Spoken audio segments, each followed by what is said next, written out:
Assalamualaikum warahmatullahi wabarakatuh. Perkenalkan, nama saya Esra Triana dengan NIM 210504052. Di sini saya dari Prodi Ilmu Hukum Universitas Maitim Raja Ali Haji akan menjelaskan tentang kasus perbankan untuk mata kuliah Hukum Dagang dengan dosen pengampu Ibu Marnia Rani SMH.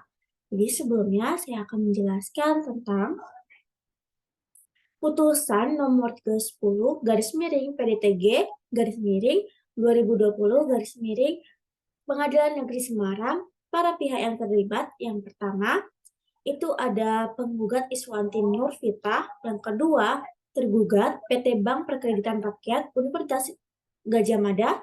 Dan kronologi kasusnya, yang pertama itu penggugat ini membutuhkan tambahan modal kerja, kemudian ia mengajukan pinjaman kepada PT Bank Perkreditan Rakyat Universitas Gadjah Mada yang telah mengadakan perjanjian kredit dalam bentuk rekening koran dengan jaminan tanah dan bangunan yang tercatat dalam sertifikat hak miliknya.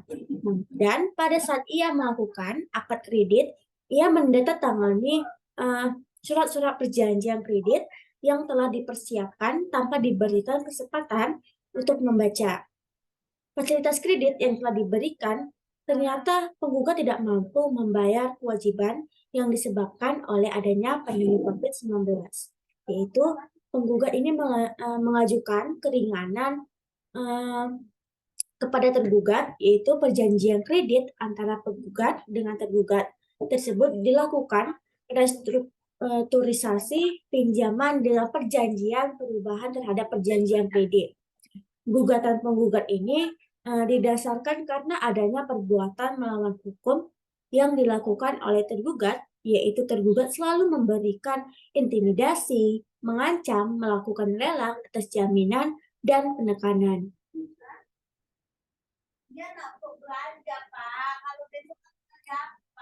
Pasal 1244 dan 1245 KUH Perdata telah menetapkan force majeure sebagai alasan hukum yang membebaskan debitur dari kewajiban melaksanakan pemenuhan atau nakoming dengan ganti rugi atas credit voiding sekalipun debitur ini telah melakukan perbuatan yang melanggar hukum atau interest matching, yaitu pada pasal 1244 KUH Perdata berbunyi, jika ada alasan untuk itu, si berhutang harus dihukum mengganti biaya, rugi, dan bunga.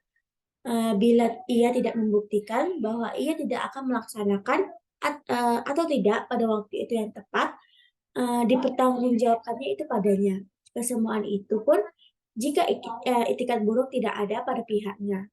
Bahwa pada pasal 1245 KUH Perdata berbunyi, tidaklah biaya, rugi, dan bunga harus digantinya apabila karena keadaan yang memaksa atau overmatch, atau karena suatu keadaan yang tidak sengaja si berhutang berhalangan untuk memberikan, atau karena sesuatu keadaan yang tidak sengaja berhalangan memberikan atau berbuat sesuatu yang diwajibkan, atau karena hal-hal yang sama telah dilakukan perbuatan yang terlarang.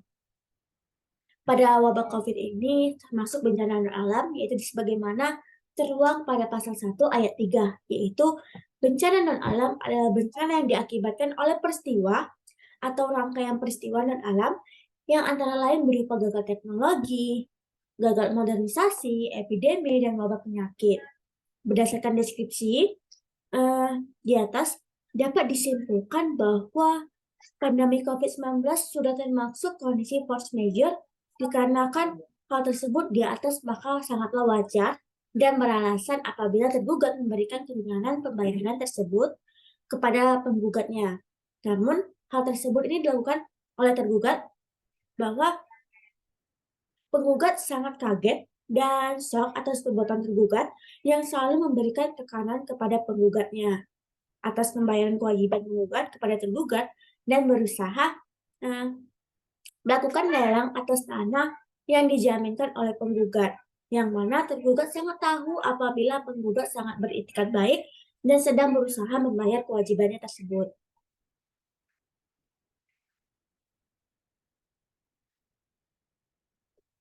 Pada pasal 8 ayat 2 huruf E Undang-Undang Nomor 10 Tahun 1948 tentang perbankan secara jelas diatur tentang larangan diskriminasi dalam pemberian kredit perbankan atau restrukturisasi kredit sesuai peraturan Bank Indonesia.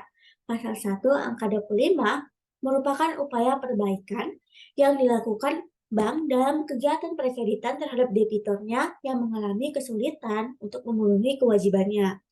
Penghapusan kredit macet ini telah diatur sebelumnya oleh dalam Undang-Undang Perbankan, Undang-Undang Nomor 10 Tahun 1998 dan Peraturan Bank Indonesia Nomor 7 Tahun 2005 maupun dalam pedoman perkreditan masing-masing bank ya.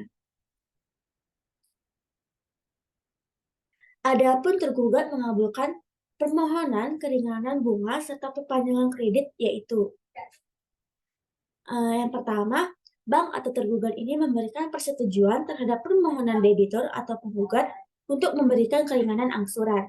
Yang kedua, jangka waktu perjanjian yaitu 12 bulan terhitung dari 12 Juni 2020 sampai dengan 12 Juni 2021. Yang ketiga, perubahan kewajiban bunga pinjaman dari 24% efek spread per tahun dari jumlah hutangnya menjadi 16,8% efektif rate per tahun dari jumlah hutangnya.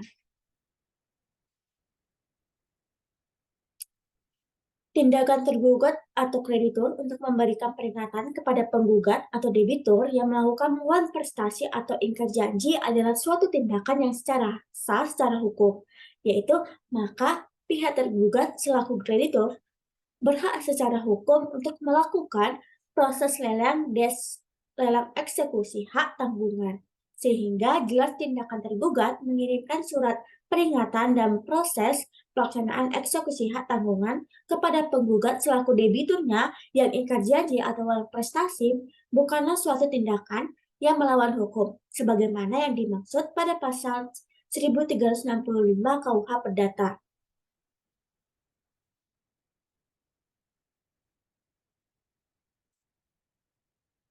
Menimbang bahwa surat gugatan penggugat telah mengemukakan bahwa adanya peristiwa tentang terjadinya hubungan antara penggugat dengan tergugat.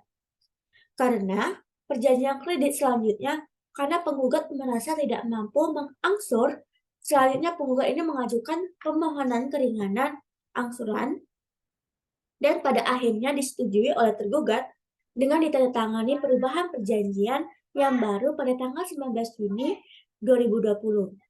Dan seiringnya waktu, ternyata penggugat tidak mampu melaksanakan kewajibannya untuk mengangsur, sehingga akhirnya pihak tergugat mengirimkan surat somasi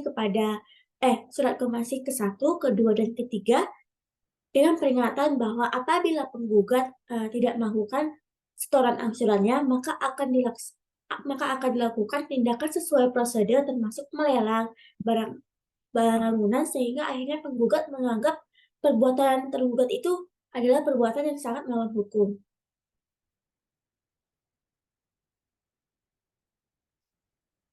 Bahwa sesuai dengan surat gugatan, penggugat kabur dan kurang jelas yang menyebabkan gugatan tersebut ini menjadi cacat hukum. Secara formal, gugatan penggugat dinyatakan tidak dapat diterima disebabkan karena ada gugatan penggugat mengalami cacat secara formil. Maka majelis hukum tidak akan mempertimbangkan lagi mengenai pokok perkara atau menyatakan gugatan penggugat tidak dapat diterima, menghukum penggugat untuk membayar biaya perkara sebesar Rp541.000.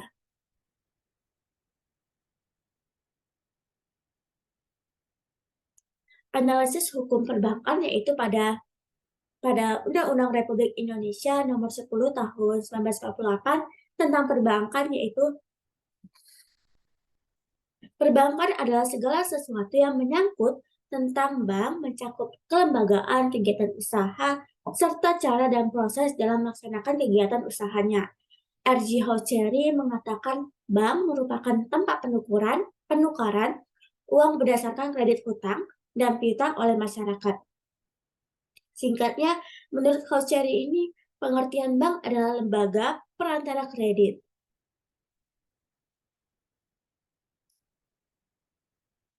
Fungsi bank bagi masyarakat. Yang pertama itu ada 4 fungsi bank. Yang pertama itu adalah financial intermediary, yang kedua agent of truth, yang ketiga agent of development, dan yang keempat itu adalah agent of service. Yang pertama ini financial intermediary dengan pengertian bank menurut Undang-Undang Nomor 10 Tahun 1998 tentang perbankan, yaitu bank bertugas menghimpun, menyalurkan uang dalam masyarakat melalui berbagai produk keuangan, sehingga pemanfaatan keuangan dapat merata ke seluruh kalangan.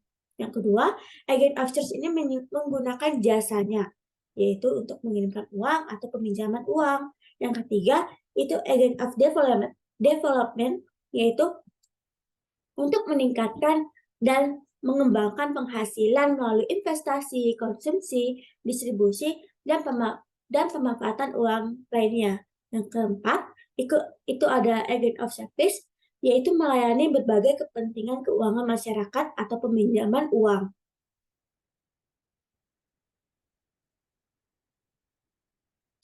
Tujuan bank yaitu diatur dalam Undang-Undang Republik Indonesia Nomor 7 Tahun 1992 tentang perbankan, yaitu pada pasal keempat, ia menyebutkan bahwa tujuan dan perbankan Indonesia ini adalah untuk menunjang pelaksanaan pembangunan nasional dalam rangka meningkatkan pemerataan, pertumbuhan ekonomi, dan stabilitas nasional ke arah peningkatan kesejahteraan rakyat banyak.